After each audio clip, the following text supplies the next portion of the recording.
these cameras are supposed to do. It's helped track down stolen vehicles, find suspects, and even solve violent crimes.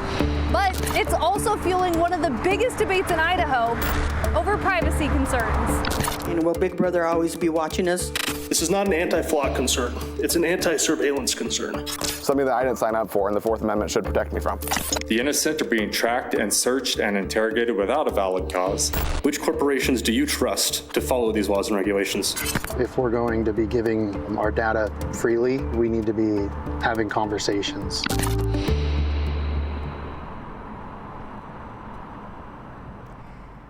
License plate readers, they're not new. A group started testing them in the 1970s in the UK. By the early 2000s, they became more reliable and made their way to the United States. There are several companies that make automated license plate readers. There's Flock, Neology, Axon, Rector Systems, PlateSmart, and the list goes on and on. But one name has become synonymous with the debate here in Idaho: Flock safety. So why has Flock been getting all the flack? And why has it become the center of a conversation here in Idaho?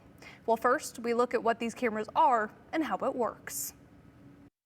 The company Flock sells technology to law enforcement and businesses. Its most well-known product is the license plate reader, a camera that grabs an image of cars that pass by. It records the vehicle's license plate, make, model, color, and other distinguishing features. That information becomes searchable, allowing investigators to see when a specific vehicle passes a camera. But if you see a Flock camera, it might not be a license plate reader. It could just be a security camera, an audio detection device, which identifies gunshots or crashes, all of which feed information into the software. But who gets access to all of that information? Well, my job is actually showing up to city councils around the country. We sat down with Trevor Chandler, right to the source, to answer these questions. He's the public affairs senior director at Flock Safety. When it comes to Flock, what is this data sharing process? How does it work? How do people access this? Kind of walk me through that process. When a community or an agency starts using Flock, there is no sharing enabled. So every community owns their data and they get to decide what other communities they share with, if at all. And it's full ownership of the data by the community. Flock does not sell data. Flock does not own this data. It is fully controlled by the communities in the way that best reflects their safety concerns and their community values. Flock says each agency decides what, if anything, it shares. That could be with a nearby department, statewide, nationwide, or not at all. And those settings can be changed at any time. How long is the data stored in the system with the company Flock, but also these agencies that work with Flock? It can be customized according to the city. 30 days is actually a relatively short window for investigatory purposes, for murders or sexual assaults. So some communities choose to expand that data retention to 60 days, sometimes a year. But most of our customers, I would say over 90% of our customers, choose to only have their images saved for 30 days, and then at that 30-day mark, it is hard deleted and irretrievable by Flock or the organization. The minimum these images can be stored is 7 days. Flock also uses machine learning. Every year, new license plates come out. Every year, new makes and models of vehicles come out. And to make sure that we have as high an accuracy rate as possible, we take fully anonymized data to be able to improve that recognition, to make sure that these cameras remain the most accurate in the market. These images that are used for machine learning are removed of all metadata that identifies where they're from, what camera they were taken from, any identifying things, solely for the purpose of improving the cameras. Some communities in this national climate have an additional concern about anything, even if it's fully anonymized. So in the cases where cities feel very concerned about that, we do absolutely allow them to opt out of the machine learning process. Is Flock specifically getting any requests from federal agencies to look at some of these videos, and how do you respond to that? We do not collect data to sell it, to aggregate it, to do any number of things. We collect it on behalf of the agencies that we work with. They own it, and any federal requests, whether it be a warrant or a subpoena, are redirected to those communities who own those images. Does it use facial recognition? Does it identify drivers through cameras? Does it violate that Fourth Amendment? Courts have unanimously found it does not violate the Fourth Amendment. Also very important to note, Flock does not have facial recognition. Flock license plate readers do not have facial recognition. So that distinguishes us quite a bit from the other folks in this field. When you look at the top 3 license plate reader providers, we're the only ones that don't have a contract with ICE. We're the only ones that don't have a facial recognition product. So understanding what Flock is really where this conversation begins. I want them gone. I mean, plain and simple, I want them gone. I hope that these cameras can come down ultimately. Some people see these cameras as a powerful public safety tool. Others see it as a growing privacy concern. For people living in cities like Wilder, Twin Falls, and Caldwell, they're having those discussions with city leaders right now. And as Cooper Morgan explains, it has some saying, flock off. I would say I'm a pretty normal guy in a lot of aspects. I haven't thought about cybersecurity a lot in my life. This is probably my first forte into it and thinking about how my data has been used by large companies. Sven Olsen drives these Caldwell streets every day as a heavy machine mechanic. So there's the panel, which you can always spot, and then there's 2 cameras right below it, one pointing towards the intersection, one pointing my way. Solar panels, small black boxes. He says once you know what to look for, they're hard to miss. How many? I mean, how many we counted? Like 8, I think, in the last mile. For Olsen, that doesn't feel like safety. I don't like to be tracked. I don't think a lot of people like to be tracked physically more than anything else. A digital version of himself who never clicked yes to the terms and conditions. It creates a much larger profile of who you are as a person. Across Idaho, he's not alone. No contract that covers anything about who uses that data, how it's used, where it's used, what they do with it. You're just giving them our children's information on biometric data. In Wilder, bringing in these cameras before clear local rules were in place has led to heated debate. In Wilder, has it affected anybody? It can. No, it can't.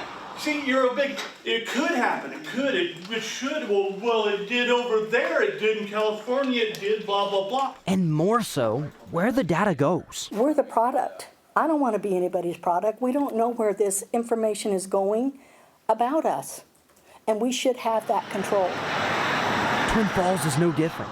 Those same black boxes, watching. And they can be used to make a map, and they are not even owned by our own sheriff's department. Where is Kevin Wakely? My rights as a citizen and the Constitution. That is it. They are not supposed to be worrying what I'm doing, when I'm doing, or how I'm doing anything. And what is he doing?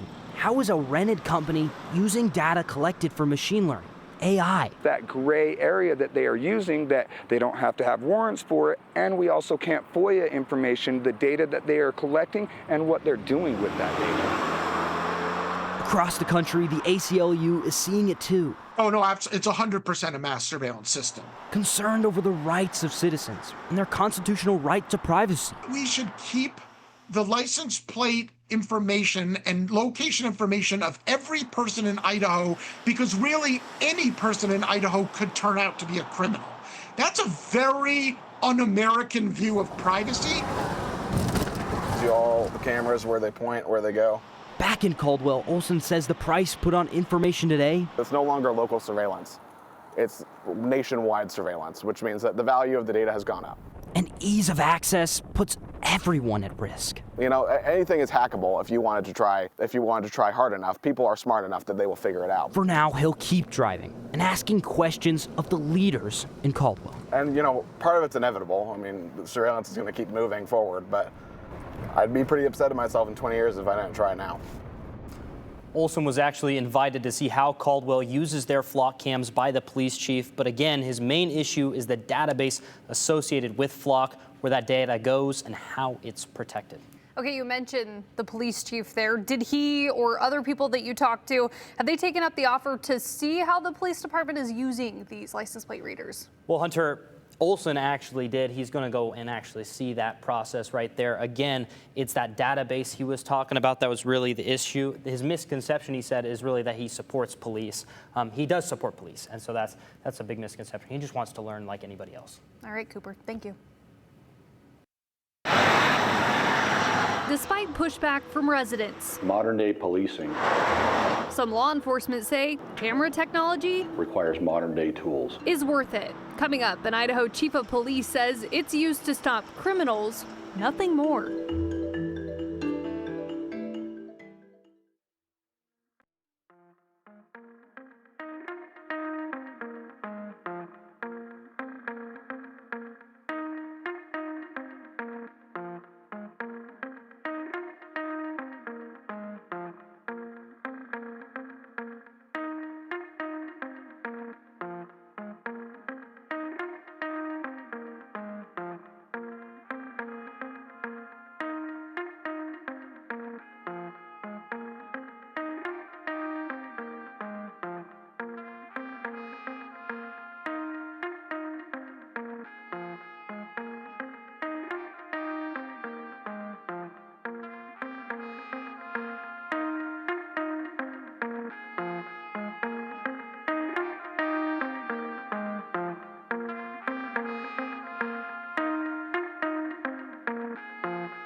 While the privacy debate continues, law enforcement says technology like flock safety has become a valuable tool. Aspen Schumpert shows us how Twin Falls police say it's helped them solve crimes. The core principle that we police our community with is trust. Twin Falls Police Chief Matthew Hicks asked City Council to fund automated license plate reader cameras in 2022, later entering an agreement with Flock Safety, turning the first round of cameras on in 2023. The system is designed to capture images of vehicles and license plates moving through specific intersections here in town. We can search it by a known license plate or vehicle characteristics to try to narrow that gap down to try to find exactly who it is we're looking for. The department now has 40 cameras around town. Is your technology using facial recognition? No, none of our technology uses facial recognition. That is an option offered by the company. We have never explored, and we will not explore using facial recognition. He says the cameras take pictures 24/7, which adds up to tens of thousands of scans a day. Although the data is deleted from the system after 30 days if it is not tied to an ongoing investigation. You've been solving crimes without this technology for decades. Why do you think it's needed now? So I was part of that old school generation in canvassing, going door to door, asking for witnesses for information. He says the department is now policing 110,000 people, with a force sized for half of that. Modern day policing requires modern day tools. This technology is only getting more sophisticated, and it's the world that we all live in. Hicks says for them, the cameras have helped close more than 500 cases, including 6 regional homicides. But he points to one case where the technology was a game changer. A flock alert flagged a car passing through Twin Falls that was wanted for a case out of California in connection with sexual abuse of a minor. We were able to notify our sheriff's office because it had just left town. We were able to rescue that child and make an arrest in that case. But some Idahoans point to cases of misuse around the country, and even right here in Idaho. Earlier this year, the now former Jerome County Sheriff was caught using the technology to track his wife's car. We were incredibly disappointed to hear that the former Jerome County Sheriff had misused the flock system, including photographs taken in our community for reasons unknown only to him. But Hicks says Twin Falls has had protocols in place since day one to prevent misuse at their department. We weren't allowed to even see the search system itself because only credentialed officers and staff can access and search the database. Our policy restricts our officers from searching for whatever reason they want. They have to have a specific reason tied to a criminal case or trying to locate a missing person, and we don't allow any exceptions to that. He says the system is audited every month to catch any violations. Has anything come up in those audits? So we've had a couple of instances early on in the system where well-intentioned officers use that to try to investigate vehicle infractions, and we don't currently allow for that. So we took steps to correct that. But the case that worries some residents most isn't misuse by one bad actor. It's the broader question of mass surveillance and who else gets access to the data Twin Falls collects, a question each individual agency gets to set an answer for. Hicks says Twin Falls shares its camera data with a list of regional law enforcement partners in southern Idaho and neighboring states. Agencies, he say, that agree to follow the same rules Twin Falls does in order to search the system. He says federal agencies asked to access Twin Falls data on a nearly daily basis. We routinely reject those requests because the public sentiment is that we don't know what that data is going to be used for once it's in those hands. Would that include requests from immigration enforcement? Our department has a 30-year history that we are not involved in any way, shape, or form in immigration violations. So we have routinely requested or turned down requests from ICE to access our data system. But residents we've spoke to worry about a possible gap. Because Twin Falls shares its data with other agencies, a question remains. Could that data still reach federal authorities through a partner agency that allows federal access? Twin Falls PD says no. Partner agencies download an image from Twin Falls' data and place it into an evidence file. The image does not stay in the partner agency's database, and the partner agency cannot share that image. And federal agencies would still need to ask Twin Falls for it. We want to be sure that as we move forward with examining that technology, we do it at a pace that everybody feels comfortable with. And just last night at the Twin Falls City Council meeting, the chief proposed 3 new changes to the system after several weeks of pushback. The first is to remove language that lets Flock Safety use Twin Falls' data to train its software after residents with DFlock Idaho Group threatened several Idaho cities with lawsuits, saying it violates Idaho code, which restricts the data to law enforcement use only. The second is shutting off the Flock feature called the Nationwide Lookup tool that let officers nationwide search Twin Falls' camera data. And third, pulling a planned nearly $89,000 upgrade from consideration that would have added 5 new cameras. All moves, the chiefs say, to show they're listening to people's concerns. Twin Falls is not alone in saying that technology is a tool. Here's a look at the 16 different agencies across the state we've been able to confirm use automated license plate reader technology. For most, that means contracts with Flock, but others contract with Axon or Neology. But not every jurisdiction is in alignment. Now a handful are making statements saying it will not pursue this technology, including the city of Salmon and Post Falls, plus Clearwater County and the city of Bellevue deciding this month to not renew their contracts for the technology. Salmon City Councilman Bob Oberacker says for Salmon, it comes down to aligning with the majority of residents. Public raised some concerns that we were just trying to wait them out and then sneak it in there somewhere. So basically this was a public statement stating that the majority of council as of right now thinks that it's a good tool, but we do not want to pursue it at this time. Now, Hunter, this looks different in every community because agencies are setting their own protocols for retention and that data sharing policy. And that's a critique we're hearing from state lawmakers that might want to see some unity on what this looks like across the state instead of individual communities deciding what this looks like for them. I mean, talking with Flock, it made it sound like, yep, each community can make the decisions on how long they keep it, whether they're doing, the data control. But is this something, is anyone saying, yes, we're going to keep it, we're going to leave it open to nationwide? Has anyone said that yet? I think that's to be seen. Some of these contracts are coming up on expiration dates, so we're going to see some of the jurisdictions continue to make these decisions. Do we continue with the contract? Do we renew? Do we not touch it now that we're hearing residents' concerns? So something to watch as this continues forward. The other thing, too, we've mentioned tort claims again, those all continuing as people handle them, too, right? Definitely, yep. All right, Aspen, thank you. You've heard it from the people who live there and local law enforcement.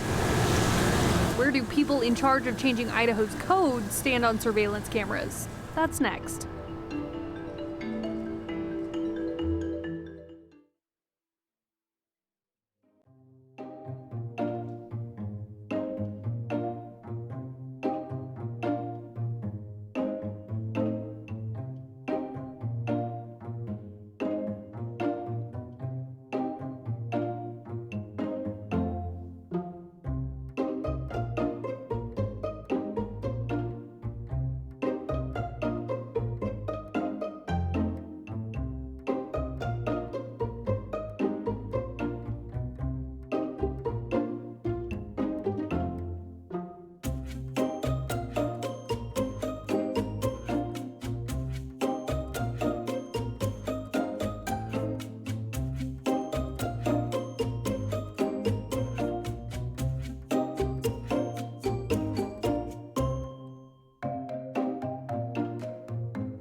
debate over flock cameras is making its way into the halls of government. Idaho state lawmakers are taking a hard look at what the cameras mean for people's privacy.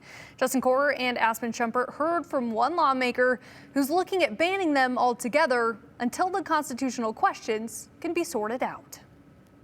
That I'm pretty concerned about what I'm hearing. State Senator Tammy Nichols has concerns about flock cameras. So we have a Fourth Amendment. People are supposed to have a right to privacy. She says her constituents have a lot of questions. What kind of contracts are we signing? What are the agreements? Who else is able to access this information?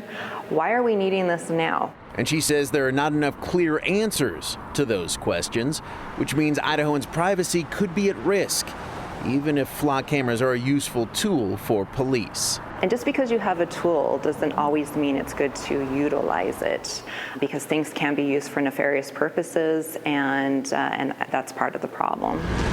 A problem that will have a lot of lawmakers looking for solutions in the coming legislative session. Idaho is very minimal on our legislation that we have on that right now because it is a new technology. And with anything new, when it starts being utilized, you start finding out the issues that it does bring forward. And then we have to deal with those on the legislative side.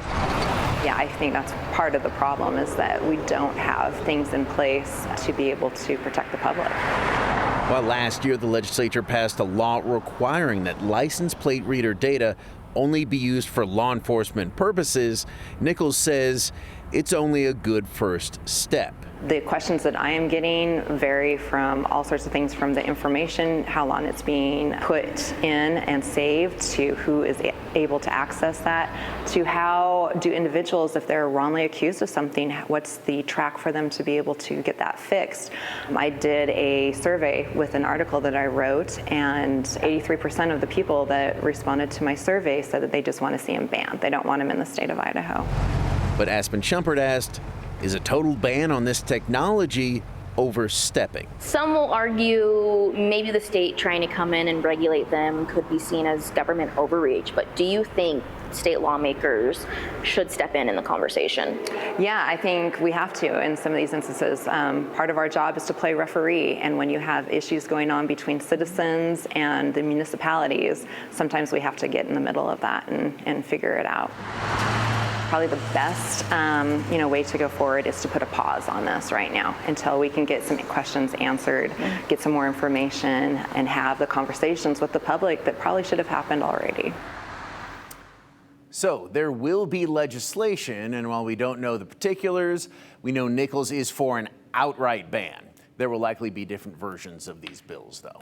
Okay, so a lot of these conversations all focus on flock cameras, but obviously more security systems out there. So are they planning on just naming flock in this legislation, or? I mean, probably in the debates, they're going to name flock literally all the time. There are going to be different versions of this legislation, but Nichols said she has concerns about all these license plate reading cameras, not just flock. But speaking of flock and legislation, you talked to flock about potential legislation, right? Yeah, I asked them, I said, okay, if Idaho proposes something in 2027, the legislative session, they said they will comply and work with all these agencies. So we'll see what kind of shakes out on that one. We'll continue talking about this during the session. Yeah. All right, Justin, thank you.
All right, we are out of time, so keep texting us your comments and questions at 208-321-5614, and we will continue that flock conversation tomorrow.